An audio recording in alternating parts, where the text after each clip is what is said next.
Hello दोस्तों, goal of student channel में आप लोगों का स्वागत है। आज हम लोग देखेंगे एक्सरसाइज 13.3। देखते हैं, पहला क्वेश्चन है, क्या बोल रहा है इसमें। त्रिज्या 4.2 सेंटीमीटर वाले धातु के गोले को पिघलाकर, या एक गोला है, धातु का गोला है, ठीक है, उसकी 4.2 सेंटीमीटर त्रिज्या है। उसकी त्रिज्या कितनी है, r इक्वल टू 4.2 सेंटीमीटर, ठीक है। अब क्या बोलता है, 4 सेंटीमीटर वाले धातु के गोले को पिघलाकर त्रिज्या 6 सेंटीमीटर वाले एक बेलन के रूप में ढाला जाता है। तो इसको क्या बनाया जाता है, एक बेलन के आकार का एक ये बनाया जाता है,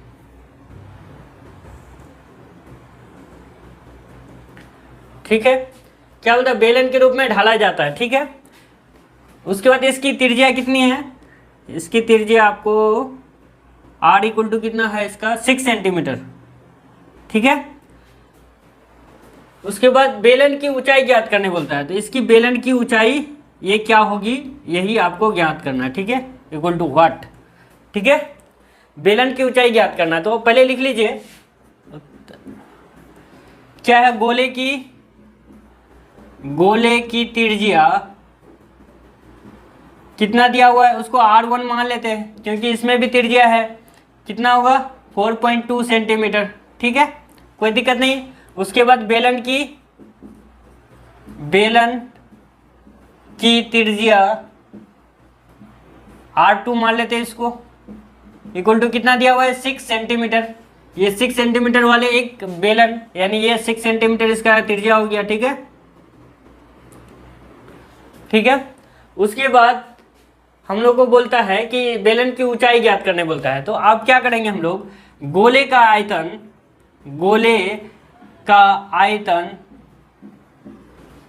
इक्वल टू बेलन का आयतन। देखिए, ये गोला है, गोला को पिघलाकर एक बेलन बनाया गया है। तो बेलन बनाया गया है, तो ये जितना आयतन होगा इसी के हिसाब से तो इसको बनाया गया है, लेकिन ये खाली हाइट मालूम नहीं है इसका। तो हम लोग इसलिए लिए गोले का आयतन बराबर बेलन का आयतन, ठीक है। तो गोले का आयतन क्या होता है, 4/3 पाई r क्यूब। तो r1 मान लिए इसको, ठीक है। उसके बाद क्या होता है, बेलन का आयतन क्या होता है, पाई r स्क्वायर h। तो ये क्या मान लिए हैं, r2 मान लिए हैं, ठीक है, कोई दिक्कत नहीं है यहाँ तक। अब क्या करेंगे, हम लोग को सिर्फ h निकालना है। देखिए, इसका भी r दिया हुआ है, और यानी गोले का भी त्रिज्या दिया हुआ है, और बेलन का भी त्रिज्या दिया हुआ है। सिर्फ इसका हाइट निकालना है, ऊंचाई निकालना है। तो अब क्या करेंगे, हम लोग सबसे पहले पाई काट देते हैं, ठीक है। उसके बाद क्या करेंगे, इसको इधर लेके चले आते हैं, 4/3 into r1 cube divided by r2 square equal to h, ठीक है। यही तो हम लोग को ऊंचाई निकालना है। अब देखिए, 4/3 इंटू ये क्या हो जाएगा, r क्यूब, r1 3, तो 4.2 इंटू 4.2 इंटू 4.3, यानी r क्यूब है तो 3 बार लिख सकते हैं ना, 4.2 ये 4.2, ठीक है। उसके बाद डिवाइडेड बाई r स्क्वायर है, तो r2 क्या है, r2 6 इंटू 6 लिख सकते हैं, ठीक है। अब इसको काट दीजिए, 2 दूनी 4, 3 दूनी 6, ठीक है। उसके बाद इसको काट दीजिए, 2 एकम 2, 3 दूनी 6, ठीक है। ये कटेगा, 3 एकम 3, उसके बाद 3 एकम 3, 4 तिया 12, 4 तिया 42 हो जाएगा। फिर ये भी 4 तिया 42 हो जाएगा, 1.4 हो जाएगा। फिर 3 एकम 3, 14 तिया 42 हो जाएगा। तो क्या हो जाएगा, h बराबर h लिख दिए, 1.4 इंटू 1.4 इंटू 1.4 इक्वल टू हो जाएगा h। अब इसको क्या कर देना है, मल्टीप्लाई कीजिएगा, तो 2.74 इक्वल टू h हो जाएगा। तो h इक्वल टू कितना हो जाएगा, 2.74 सेंटीमीटर हो जाएगा, ठीक है। h कितना निकल गया हम लोग का, 2.74। तो ये क्या हो जाएगा, बेलन की ऊंचाई कितनी, बेलन की ऊंचाई equal to h equal to कितना हो जाएगा, 2.74 सेंटीमीटर आंसर हो जाएगा, ठीक है। यही हम लोग को निकालना था। कितना इजी है, फिर सिर्फ क्वेश्चन को समझना सीखिए। एक बार अगर समझ में नहीं आए तो 2 बार 3 बार पढ़िए, उसके बाद फिगर को बना लीजिए, उसके बाद आंसर निकालना आसान हो जाएगा, ठीक है। अब हम लोग देखते हैं क्वेश्चन नंबर 2। इसमें क्या बोल रहा है कि क्रमशः 6 सेंटीमीटर, 8 सेंटीमीटर और 10 सेंटीमीटर त्रिज्या वाले धातु के 3 ठोस गोले को, पहले 3 ठोस गोला ले लेते हैं। कितना? 6 सेंटीमीटर वाला, ये है 6 सेंटीमीटर वाला त्रिज्या r इक्वल टू, ठीक है। उसके बाद ये है 8 सेंटीमीटर वाला, ठीक है, 8 सेंटीमीटर वाला ले लिए, ये इक्वल टू कितना? r equal to 8 centimetre, okay. अब 10 सेंटीमीटर वाला फिर एक है, ठीक है, 10 सेंटीमीटर वाला एक ले लिए, ठीक है। ये R1 मान लेते हैं इसको, R2 मान लेते हैं इसको, R3 मान लेते हैं। ये कितना है? 10 सेंटीमीटर। क्वेश्चन के हिसाब से हम लोग चलेंगे, ठीक है। ये क्या बोलता है? क्रम से 6 सेंटीमीटर, 8 सेंटीमीटर और 10 सेंटीमीटर त्रिज्या वाले धातु के 3 ठोस गोलों को पिघलाकर एक बड़ा ठोस गोला बनाया जाता है। ये तीनों को पिघला करके फिर एक गोला बनाया जाता है, ठीक है, एक गोला बनाया जाता है। उसके बाद बनाया जाता है तो इस गोले की त्रिज्या ज्ञात करने बोलता है। तो इस गोले की त्रिज्या ज्ञात करने बोलता है, इसकी r इक्वल टू व्हाट, ठीक है, इसकी त्रिज्या निकालने बोल रहा है, ठीक है। तो हम लोग को मालूम हो गया है कि बड़े वाले का त्रिज्या निकालने बोलता है। तो हम लोग पहले लिख लेते हैं क्या क्या दिया हुआ है, ठीक है। पहले गोले का त्रिज्या कितना है? R1 इक्वल टू 6 सेंटीमीटर, ठीक है। दूसरे गोले का त्रिज्या R2, ठीक है, R2 कितना है? 8 सेंटीमीटर, ठीक है। उसके बाद तीसरे गोले का त्रिज्या R3, ठीक है, R3 कितना है? 10 सेंटीमीटर, ठीक, लिख दिए। उसके बाद हम लोग मान लेते हैं, माना कि बड़ा ठोस गोले का त्रिज्या सिर्फ R लिख लेते हैं, ठीक है। इसको R1, R2, R3 माने हैं, इसको सिर्फ R मान लेते हैं, ठीक है। तो हम लोग निकाल लेते हैं। अब हम लोग लेते हैं प्रश्नानुसार 3 ठोस गोले का आयतन बराबर क्या हो जाएगा? इसका आयतन बड़ा ठोस गोले का आयतन, ठीक है। क्या लिखे हमने? प्रश्नानुसार 3 ठोस गोले का आयतन, ये तीनों को पिघला करके ये बड़ा ठोस गोले का आयतन लिखे हैं, ठीक है।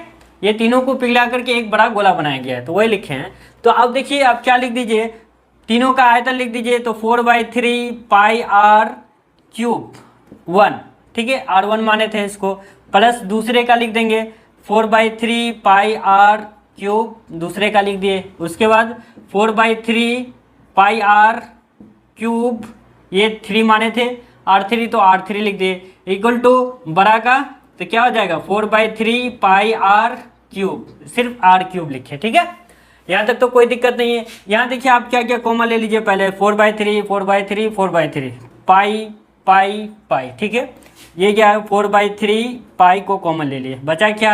R1 क्यूब, यहाँ बचा R2 क्यूब, फिर R3 पे पावर क्यूब, इक्वल टू कितना हो जाएगा? 4/3 पाई r क्यूब, क्योंकि हम लोग को सिर्फ इसका r निकालना है, बड़ा वाले का, ठीक है।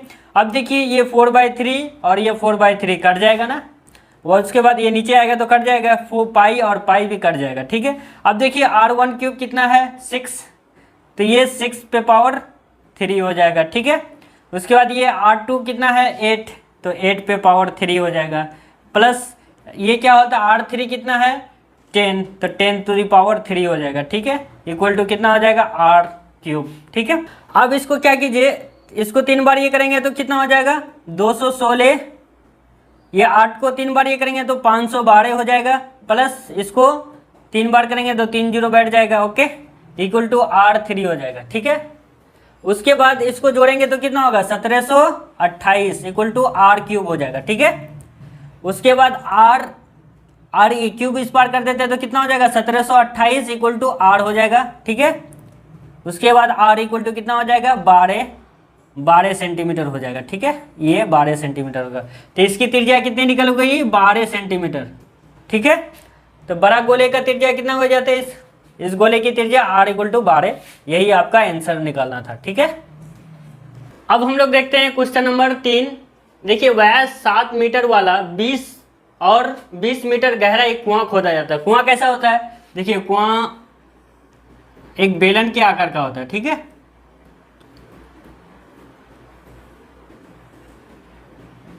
ये खोदा जाता है। तो इसका व्यास कितना है? यहाँ से यहाँ तक व्यास इसका दिया हुआ है 7 मीटर। ठीक है, और गहरा कितना है? यानी 20 मीटर ऊंचाई दिया हुआ है।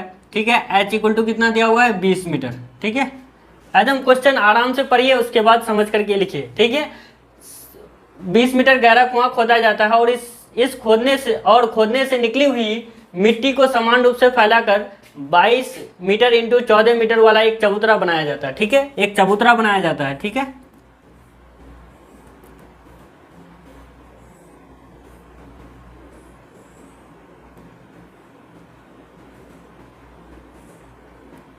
ये एक चबूतरा बनाया जाता है समान रूप से। तो ये देखिए क्या है, 22 मीटर, ये L दिया हुआ है कितना? 22 मीटर दिया हुआ है आपका। ठीक है, ये 14 मीटर चौड़ाई दिया हुआ है, 14 मीटर, B = 14 मीटर दिया हुआ है। उसके बाद चबूतरे बनाया जाता है। तो इस चबूतरे का ऊंचाई ज्ञात करने बोलता है। तो ये ऊंचाई कितना होगा? ये कैपिटल H मान लेते हैं। ये वाइट कितना निकालना है आपको। ठीक है, ये तो आप समझ गए। तो अब हम लोग देखते हैं क्या क्या दिया हुआ है आपको क्वेश्चन में। ये क्या है?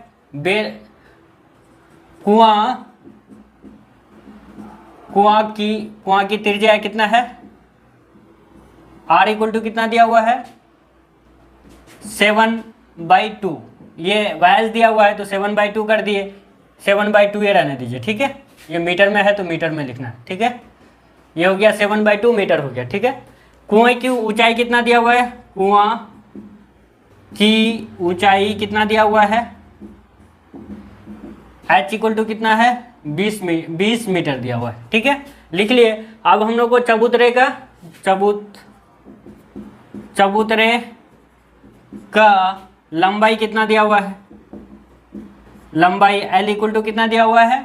22 मीटर दिया हुआ है। ठीक है, उसके बाद चबूतरे का चौड़ाई कितना दिया हुआ है? B = कितना हो जाएगा?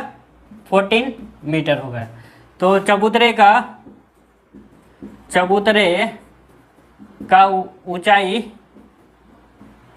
ऊंचाई कैपिटल H = व्हाट निकालना है। ठीक है, अब देखिए हम लोग प्रश्न अनुसार चलते हैं। प्रश्न अनुसार, ठीक है, क्या बोल रहा है कि कुएं से निकली हुई मिट्टी का आयतन, कुआं से निकली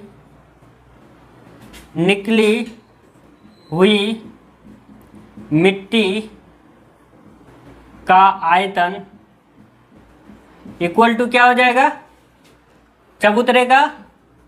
चबूतरा का आयतन। ठीक है भाई, कुएं से निकली हुई मिट्टी का आयतन, इससे जो कुआं बनाया गया है, इससे जो खोद करके मिट्टी निकाला गया है, तो ये बराबर करके एक चबूतरा बनाया गया है, एक घनाभ के टाइप का बनाया गया है। तो हमने एक प्रश्नानुसार ही लिखा है कि कुआं से निकली हुई मिट्टी का आयतन बराबर होगा किसके? चबूतरे के आयतन के बराबर होगा। ठीक है, अब देखिए कुएं से निकली हुई मिट्टी का आयतन क्या होगा? तो ये कुआं क्या है? बेलन के आकार का है, तो ये लिख देंगे हम लोग πr²h। ठीक है, बेलन का आयतन क्या होता है? πr²। चबूतरा का क्या होता है? L × B × H। ये कैपिटल H ले लिए क्योंकि यहाँ छोटा h है। ठीक है, अब देखिए पाई कितना है? ये पहले 22/7 ले लिए। ठीक है, r कितना है इसका?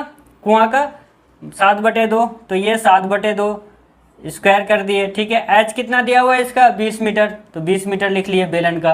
और लंबाई कितना दिया हुआ है? 22, तो 22 लिख दिए। ठीक है, ये चौड़ाई कितना दिया हुआ है? 14 मीटर। उसके बाद h हम लोग को निकालना है, चबूतरे का ऊंचाई निकालना है। उसके बाद क्या कीजिए, इसको 22/7 × 7/2 × 7/2, इसको 2 बार लिख लीजिए, × 20। ठीक है, अब इसको 7 एकम 7, 7 एकम कट जाएगा। उसके बाद 2 एकम 2, 11 दूनी 22, 2 एकम 2, 10 दूनी 20, ये हो जाएगा 22। इस पर जो है सेम रहेगा 22 इंटू 14 इंटू एच, ठीक है। अब इसको इधर लेके चले आइए, ये बचा कितना 11 इंटू 7 इंटू 10 इक्वल, ठीक है, इक्वल टू एच ले लीजिए, इसको नीचे लेके चले आइए, ठीक है। 22 इंटू 14 इंटू क्या होगा 22 सिर्फ 22 इंटू 14, 22 इंटू 14 को नीचे लेके आ गए, ठीक है। बचा लास्ट में एच, ठीक है। ये काट दीजिए, 11 कम 11, 11 दूनी 22, 2 एकम 2, क्या हो जाएगा 5 दूनी 10, ठीक है।